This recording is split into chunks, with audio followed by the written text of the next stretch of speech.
Sir కూటమి వైఫల్యాలు 2 ఏళ్లపై విమర్శలు, అమరావతి ఆలస్యం సవాళ్ళు. ఇది నిజానికి కష్టంగా ఉండొచ్చు తెలుగుదేశం పార్టీకి, కానీ తెలుగుదేశం పార్టీకి కూటమికి ఆ మాటకు వస్తే. కానీ 2 ఏళ్ల సమయంలో చాలా ఉత్సాహంగా వాళ్ళు 3 చోట్ల తిరుపతి, అమరావతి, విశాఖపట్నంలో సభలు జరుపుకోవడానికి బాగా సన్నాహం అవుతున్న రోజు ఇప్పుడు ముఖ్యమంత్రి చంద్రబాబు నాయుడు కాకినాడకు కూడా వెళ్తున్నారు. ఈ సమయంలో అంటే మీడియాలో కానీ రాజకీయ వర్గాల నుంచి తీవ్రమైన విమర్శలు కూటమి మూట కట్టుకోవడం. ఇది చూడండి, ఇది ఈరోజు ఈనాడు, మీ భూమికి కంచెలెన్నో, ఈరోజు వాళ్ళ పతాక శీర్షిక.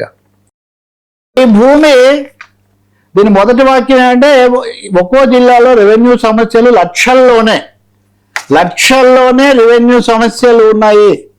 దశాబ్దాలుగా వచ్చినవి కొన్ని, జగన్ పాలనలో రీసర్వే పేరుతో సృష్టించినవి మరికొన్ని. అయితే ఏమంటుంది తర్వాత వాక్యం, అవేమైనా పరిష్కరించలేని సమస్యలా? నెలలు ఏళ్ళు అవసరమా అంటే కానే కాదు, వారంలో చక్కబెట్టవచ్చు, కానీ జరగడం లేదు.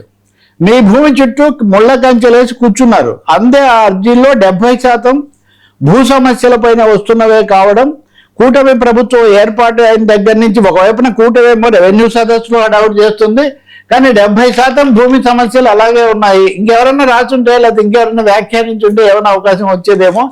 ఇక్కడ ఆ సమస్య ఉండదేమో అని నేను భావిస్తున్నా. 90% సమస్యలు ఎప్పటి నుంచో ఉన్నవి.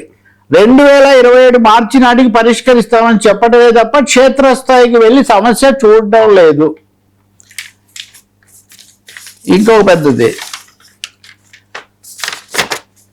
ఇది సిపిఎం వాళ్ళు అధికారికంగా నిన్న విడుదల చేసింది. 2 ఏళ్ల కూటమి పాలన విషాద ఆంధ్రప్రదేశ్గా మార్చారు. గాడి తప్పిందని, చేసిందేమి లేకపోగా చాలా దారి తప్పిందని, ప్రజల వద్దకి వెళ్ళి ఏం చెప్తారు, సంక్షేమ పథకాల అభివృద్ధి అమల్లో వైఫల్యం ఉంది, ప్రజల బాగోగులు పట్టించుకోవడం లేదు, వనరులు పెద్దలకు కట్టుపెడుతున్నారు, పెట్టుబడుల పేరుతో ప్రజల ఆస్తులు, భూములు కుబేర్లు తీసుకుంటున్నారు. ఇవి ఆరోపణలు. విదేశాల్లో ఉన్న భారతీయులను, తెలుగు వాళ్ళను అక్కడ ప్రభుత్వాలు వెనక్కు పంపించేస్తుంటే ఇక్కడేమో ఇలా అవుతుందని ఇంకా చాలా విషయాలు. చివరకు వీళ్ళు సిపిఎం కదా ఒక ఆరోపణ కూడా చేశారు, దేశంలో మత ఘర్షణలు పెంచుతున్నారని ఆరోపించారు. హిందూ ధర్మ రక్షణ పేరుతో కొత్తగా టీడీపీ మహానాడులో ప్రకటనలు చేసిందని, గతంలో ఎన్నడూ లేని విధంగా ఆర్ఎస్ఎస్ ఆలోచనల నుంచి వచ్చే హిందుత్వను తెలుగుదేశం నెత్తికెత్తుకుందని, బీచ్లలో బార్ షాపులకు అనుమతిస్తామని చెప్పి గోవా లాంటి దీవులున్న ప్రాంతాల్లో లాగా ఇక్కడ నగరాలు గ్రామాల్లో ఎలా కలుపుతారు అంటే